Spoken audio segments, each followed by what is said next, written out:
I never like to see the Patriots do well, but damn, if that Drake May guy isn't the guy, just went wrong as the Broncos botched a chance at the AFC crown. Seahawks and Rams battle for a trip to the Super Bowl. Rams are keeping it close, but it looks like Sam may have exercised the ghosts.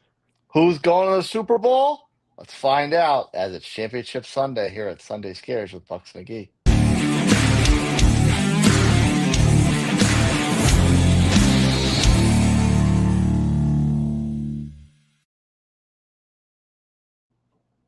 Oh, Championship Sunday has a special place in my heart, just like Thanksgiving, Christmas, maybe even Groundhog's Day. Some of us are feeling good so far after the AFC win. Some of us maybe on the fence. But this NFC game living up to the hype, and looks like Sam Darnold might be exercising some demons. Yeah, like you insinuated, Bucks McGee, I do have some mixed feelings right now. But yeah, that was quite an eventful final 2 minutes of the half here in Seattle. I guess the Rams thought, after they scored, that was it, game's over. But no, there's like another half. There's like a minute and a half, minute or so left in the second quarter. You got to play some defense, and Sam Darnold looking sharp, and JSN right now dominant as he has been throughout the season. As they say, as the old adage goes, there's still a lot of football left. Oh, there is, and the Rams need to remember that, because if they don't, this thing could be ugly within the first couple of minutes of the third quarter. Let's deep dive a little bit on what we've seen so far to Rams-Seahawks.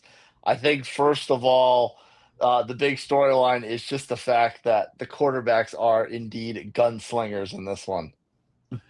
Yeah, I guess they just figured, you know what? It's whoever's going to put up the most points. The Seahawks, though, have shown some semblance of defense. I don't know what the Rams are doing. I guess they're just like, all right, just run around the field and put your hands up and maybe you'll tip a ball. I don't know, because that last drive before the half was surgical. And it was like the Rams had no idea what was going on, what defense they were running. And, yeah, it just looks like these guys said, you know what, whoever scores the most points wins. That's what this is looking like. Yeah, like the Rams' best defensive efforts were largely due to Seahawks' own mistakes, botching a snap and then not being able to hold protection on the following play. Their defense otherwise has kind of been shredded on both ground and through the air. Yeah, when you let JSN, go for over 100 yards in the first half, there's a problem there. So what's going to happen is, of course, they're going to shift, their attention to JSN as they should, but the Seahawks do have other weapons. And, Cooper Kupp could explode. Tight ends, could, start making an appearance. Because it looks like after the first quarter, Kenneth Walker kind of calmed himself down, or they said, nah, we're not going to run anymore. Let's just throw it. Yeah, the A.J. Barner and the old Ram himself, Cooper Kupp. So there are other weapons on the Seattle offense if they make the adequate adjustments and decide to bottle up JSN. Yeah, exactly. So the Rams have got to slow it down. The Rams have to try to slow them down. They've got to get to Sam. I give Sam credit. There have been a couple times where they've gotten to him, but he's been able to deliver the ball. So I give Darnold credit. But the Rams have got to play some kind of defense, because I don't think offensively they can. I don't think that they'll. And this is weird for me to say. I don't know if they can win a foot race, because it just seems like Seattle just can score at will on this defense. Yeah. And you did bring up one thing that I want to dig in a little bit more on. Kenny Walker, we were kind of thinking that, okay, this could be a bad sign for Seattle. Kenny Walker had an amazing game against the Niners, but Zach Charbonnet is injured in this one and out for the remainder of the playoffs. So having to only rely on Kenny Walker, who shows up one week and he's gone the next, is a little bit of a dicey situation. But he came out ready to come, and then the Seahawks just kind of forgot he was there. A little Ramsitis. Exactly. You would have figured, they would have continued to use him. even use him in the pass game. Just keep him in the back of the Rams' mind, just to thin out that defense a little bit. But they just decided, nope, we're just going to start slinging it. So I think probably in the third quarter, he should play a prominent role. I think the Rams are going to have a conscious effort to shut down JSN as best as possible. No one's been able to do it, but at least slow him down, and you'll probably see others pick up the slack. But yeah, Kenneth Walker has to be part of this offense in the second half. How much so in the sense of relieving pressure from Sam? Because when he botched that snap, we were joking off air that he kind of started to see the ghosts again a little bit. I think it's important. Sam has taken leaps and bounds from his Jets days, and we make the ghost comment, thing with him and the Jets. But I think you want to keep him comfortable. And Kenneth Walker was having a great game. First quarter, he was incredible. So I don't know why you go away from that. So I think just to settle Sam down and just to keep this Rams defense honest, he's got to be in there. He's got to be in there. Yeah. And running backs are always a fun topic of us when we talk about these teams, because the Rams have that tendency to forget about Kyren Williams. They didn't really forget about him here. You could argue his successes in the first half weren't as great, but they at least kept him involved, and he was able to get a touchdown on the board late. Yeah, it was a nice mix of him and Blake Corum. It was like, oh, okay. We remember we had, Kyren Williams, who had an unbelievable year last year. Oh yeah, he's on our bench. Let's use him.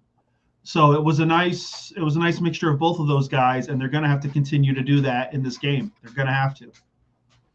Yeah. And then defense-wise for Seattle, I mean, they also had a little bit of growing pains here, but when they started out, they were really taking it right to the Rams. There wasn't a lot of struggle there. They kind of had a little lapse there, letting Stafford be a bit more surgical. But in general, how do you kind of think about Seattle's defense? Because, Kyren's been involved, but generally they've not given up a lot of yardage. Seattle secondary is going to be the difference in this game. I think their secondary is better than the Rams. Those guys cover so much better. They're a lot more athletic. As you saw throughout this game, they have really covered Adams, Puka, and the rest of those receivers really well. Like basically, Stafford's had to force the ball into them really. Like there hasn't been any real wide open plays or anything like that. So it's just going to come down to the Seattle secondary. If they can continue to stay in the hip pockets of these receivers, it's going to be tough for Stafford to really do anything. So the run game is absolutely paramount. Yeah, what do they like to call themselves? The Legion of Boone second version, the dark side or something? The darks, they call themselves the dark side. So it's like, so if you want to go Star Wars, Darth Maul and the rest of the funky bunch. I don't think there's a Jar Jar Binks on that defense. That defense is way too good. But at the end of the day, like I said, they're fast, they're long, so they're in the hip pocket of these receivers. So the Rams are going to have to really figure out what to do. But it's got to be the run game. Jar Jar is the ghost that Sam keeps warding off. Meet us, the edge rush coming. Yeah, well, at this rate, he may, Jar Jar may be exiting stage left, and Seattle could be on their way to California. Man, he's played a lot better, and the Rams have just got to figure out a way to slow down the passing attack. A short trip down the Pacific Coast Highway, and for the second week in a row, the Seattle home field seems like it's come back. I mean, it's very, very loud in that stadium. It was incredibly loud against the Niners. So we joked all year about, Seattle's home field advantage, not what it used to be. They were better on the road. It's looking like old school Seahawks here. The 12 fans back. Yeah, they're loud. I don't think it's really affected the running of the offense for the Rams. I think they've handled it pretty well. Of course, it's always a factor, but I think they've handled it well. It's just the fact that Seattle secondary is not allowing these receivers any kind of breaks or anything like that. Yeah. All right. We move on to a topic that burns me oh so much because You the mean Patriots near and dear to your heart? Stop lying. near, yes. A source of many cardiac trauma over the years. Many decades of hurt. Yes. I do not like to see Bob Kraft raising the Lamar Hunt trophy again, but sure enough, there they are. Patriots take care of Broncos. And this one, I feel I don't. This is a terrible game to try and withstand. So I don't want to take away too much the credit from them too much. They obviously went in. The Broncos went into this one without Bo Nix, and Sean Payton didn't exactly set this team up for lasting success throughout this one. I'm not sure. I know you can't know what the weather's going to do. The snow didn't come until late in the third, but it's the championship game. You cannot leave points on the field. What are you doing going for fourth down and passing up 3 points? Sean Payton, I think, is a victim of himself because all week we heard, oh man, Jarrett Stidham's the man. Jarrett Stidham's going to be the guy. He's just going to whip it down the field. Well, I'm not concerned with him. He's going to be the guy. And so it was like, really? The guy hasn't thrown a pass in how many years? Like, let's calm this down now. But he led us to believe that this offense was going to be the same as if Bo Nix was back there. And that first drive, yeah, I was like, oh, okay, Jarrett Stidham's the guy. Here we go. And I'm like, uh-oh, New England could be in some trouble. But after that, New England's defense stiffened up. And, yeah, the play of the game was them not taking the points on the board like they needed to. Yeah, literally went down to the difference of the scoreboard. And it's as far as Payton talking up Stidham, as far as letting the guns fire, he kind of got gun shy. The first pass of the game was a 50-yard dime to Marvin Mims, and then ever since that, it's like Payton didn't want to let him lock it down the field anymore. I think what happened was the Patriots were kind of surprised. They were like, oh, man, they're going to let him throw. I think they kind of thought that, the Broncos were kind of talking and it wasn't real. And so you see, Stidham release start slinging it. And then they're like, oh, okay. So they tighten things up. They start being able to get to Stidham. I give the Patriots credit. They were, the rush was great all game. They were consistently in the backfield. They were causing them problems. But then, Patriot corners are solid. You've got Gonzalez, Carlton Davis. These guys are legit. It's a legit defense. Yeah, they're not gaudy like Denver and Houston, but they are an elite defense. They are. Yeah. And I think some of those guys took it to heart, this week leading up to the game, where it was like, well, don't forget about us. Our stats are right up there. So I think after that drive, they kind of tightened things up, started giving Stidham some different looks. I think the run game wasn't that great for Denver, and I think that hurt them too. Yeah, and that's something we spoke about last week too, as far as Denver's just insistence on not running the ball. I mean, RJ Harvey, granted, is probably a little bit better out of the backfield, but he's still capable running back, and they just don't. And he's a young player, and they just don't use him. Sean Payton has no balance whatsoever. If you needed to pick up somebody else off the wire, you probably could. That was the thing. Like, yeah, and I think and we talk about the Rams doing this all the time. You've got talent, that can run the ball, at least make that defense honest. And after a while, it was just like, nope, we're going to throw it. I am Sean Payton, and this is what I'm calling, and this is how it's going to be. And I think he was a victim of his own mind. And so you got to give Mike Vrabel credit, because there were times where it was like, they'd be 4th and 4. If they were playing anywhere else and it wasn't snowing, New England would have been going for it. But you know what? They said, our defense is going to win this game. And that's especially the second half with the weather, that's what this game became. Yeah. Shout out Vanessa Kitty. Thanks for hopping on. Obviously much more happier about the Patriots victory than I am. But alas, we digress. I digress anyway. You got Drake May, people, the second year, people were like, I don't know, especially after, the horrible first year. The kid is good. The kid is legit. Even keel. He may go 0 for 10 in the first half. The second half, he's going to go, 15 for 20, and he's going to run. And that was the key to this game, was his legs. Yeah. And a note about the weather. Denver, of course, had home field advantage, and once the snow started picking up, it seemed like the elements more favored the Patriots because their uniforms, silver helmets, white jerseys, white pants. I can't imagine it was very easy for Jared Stidham to see the defenders in that blizzard. Yeah, you could see the orange, but you weren't going to see the white. So who knows where those where the defender was? But I think it was just that that disregard for the run game and that fourth down play. That those are the stories of this game. If they at least kick that field goal like we talked about, this game's going to overtime because no one could score the second half. It was going to overtime. But yeah, there were two plays that very much, I think, if they go a different direction, we're looking at a 13-3 Broncos win. And one, of course, is the passing up the field goal, and the other one is Jared Stidham's very wacky fumble heard around the NFL.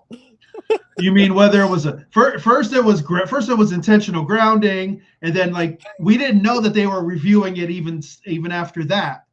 It was there's literally 30 seconds of silence, and then they're like, oh, no, it was a backwards pass. Tell me you're looking it over. This has been a problem in the NFL, especially in the playoffs. I don't know when you're reviewing it, what you're reviewing. I'm impressed that they actually did it and got the call somewhat right, though I still think people will look at it and be like, oh, I don't know what that was. But at least they looked at it again, and it wasn't a rush decision. But at the end of the day, man, those two plays are the game's difference. Yeah, that really deep six them because that set up what turned out to be the only Patriots score of the game. Yep. Drake Maye said, I can't throw it. I'm running. And I have to give Denver's defense credit. That defense is what has kept them in the game. Their defense is great. But Drake Maye picked his moments to run, and they didn't account for it. What was more impressive to you, Denver's defensive performance or Houston's last week? Not that either of them mattered, but as far as good job, good effort. Well, here's the thing: you almost have to. Denver's is a little different. The weather helped out the second half, so it's kind of like an incomplete in a way. Their defense was solid. There's no doubt about it. You got to play in whatever weather you have to play in. I guess you would have to say Denver because, there was only one touchdown given up. Yeah, and aside from that one flea flicker play to Mac Hollins, their secondary really had Drake Maye's aerial attack locked down. Yeah, they couldn't complete any passes. I figured they would have went with a lot more short, quick, slanty kind of stuff. Didn't, they tried to stretch the field, but Patrick Surtain was locking everybody up. There was a lot of man coverage, but that defense is really good, and that Denver defense is going to keep them elite for a while. But you got to give Drake Maye credit. He took the runs when he could, and that was the difference in this game. Which takes us on to our final point from this game. The legs of Drake Maye. Nothing was doing through the air, and this is something that Patriots fans are certainly not used to. Tom Brady, the master of the QB sneak, but not much with his legs past that. And Drake Maye is certainly an extra element that those fans have not seen. It was all about Tom's arm, and it wasn't about Tom's legs, Tom's arms. But you know what? Maybe the greatest, QB sneak of all time there. But yeah. Drake Maye just enough to pick up key first downs, and Denver didn't plan for him. I don't know. You can't plan for everything, but I don't know if anyone really thought that in those key moments that Josh McDaniels was going to draw up plays for Drake Maye to roll out, pick up first downs and such, but it worked. At that point in the second half, they knew they had to move the ball somehow, and Drake Maye, is a tough kid. You always worry about your quarterback taking a hit, especially when you run out like that. But they trusted him with it. He made the right calls, and they're on their way to Santa Clara. And including that aforementioned touchdown by the Patriots. I honestly watched that play and I had to tip my cap because that was such an on the ball type of play call there. That close to the end zone, shotgun, and it's a design QB draw play to just run up the middle where everyone had just vacated. I don't know why the Broncos vacated the middle of the field, but they did, and Drake May just walked right in. I think they just felt, Maye he wasn't a threat to run. They probably thought, New England was just working so hard on the pass game, trying to get something going. They probably didn't think that Maye would take off like that. And that's, and that's key. And that's a great play call. And, I wouldn't be surprised if, this situation, happens in a couple weeks in the Super Bowl. It may, they may call his number again. But Yeah. very, very, very smart. And defenses, I think, because he's not that fast, they may not dedicate, a spy for him, but they're gonna keep an eye out for him. So it could change some things up schematically for either of these defenses in the NFC. Let's forecast a little bit before we say goodnight and enjoy the second half of this NFC game as Seattle goes right back down the field and puts another one in the end zone. One way or the other, the Patriots are going to have a Super Bowl rematch, of a Super Bowl an opponent they've played twice in the past, one to kick off Brady's run, and the other one, which was probably the worst worst game in Super Bowl history, and or a rematch against the Seahawks, which Seattle's wanting revenge for the infamous Marshawn Lynch run that never happened. Man, let's give Malcolm Butler his respect, okay, man. Malcolm Butler will forever live in NFL history, and he's probably still driving that truck that Tom Brady got. So let's give Malcolm Butler his love. He most certainly is, because his career didn't last more than 2 years after that. No, he thought he was better than that. He thought he was better than he was, and lo and behold, he gets benched another Super Bowl and just disappears. I believe he went to Tennessee, and that was the end of it. Yeah. Where dreams go to die, the Tennessee Titans. Oh, the freak Javon curse. Much love, Javon. What you got, Buccs McGee, as far as forecasting these two potential Super Bowl matchups? If you're asking me what I want, I would like to see the Rams. I think the Rams are a fun team. At this rate, I don't know if that's going to happen, but I think, what it's going to come down to is it's going to come down to defense. I think, especially if the Hawks make it, I think the Hawks and the Patriots are probably the two best They're definitely the two best defensive units left, and it's going to be quite interesting to see, Josh McDaniels go against this defense, and it'll be fun. It'll be fun to see if it's Sam Darnold go against the Patriots defense. It's going to be crazy. It really will. If it's the Rams, I think you get more of a shootout, maybe, because we all know the Rams defense is non-existent, so could be in the high 40s.